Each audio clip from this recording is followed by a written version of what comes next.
I first became aware of Revive Our Hearts when Nancy did a conference in our church and began listening to Revive Our Hearts when it came on the radio, and just really loved the material. It helped me to learn how to be a godly wife and mom because I had not been taught that.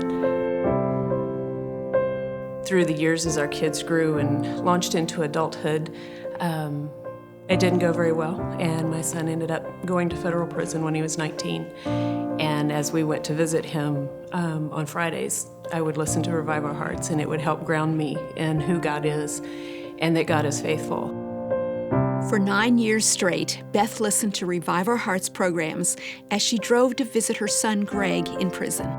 Sometimes when I would go by myself, it would just be really hard because I never knew what to expect. And one day she was actually teaching on Esther, and it didn't appear to have anything to do with what we were going through, but I just remember being reminded that God is bigger than this.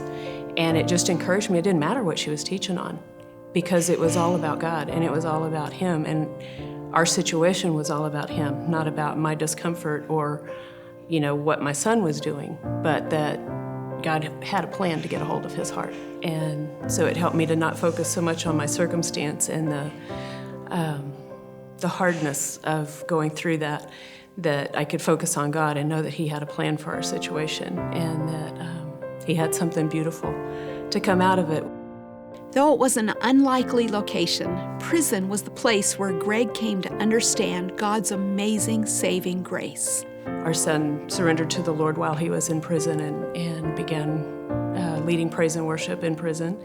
While Beth waited for Greg to be released from prison, she began mentoring a younger friend named Lauren and introduced her to Revive Our Hearts. I was hungry to do things different than were modeled for me when I was younger. And I've just grown so much through Revive Our Hearts and the teachings, such as True Woman 101. And it was just explained and taught in a way that I could relate to and understand, and it made sense, and it just clicked with me and with my heart.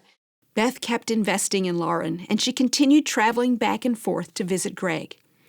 As the time grew closer for his release, Greg shared with his mom a concern about his future. One of the things that grieved his heart when he was locked up was that he would never have a wife, because who would want him and whose parents would allow their daughter to marry him? And we kept encouraging him that the Lord had a plan, and He had a wife chosen for him.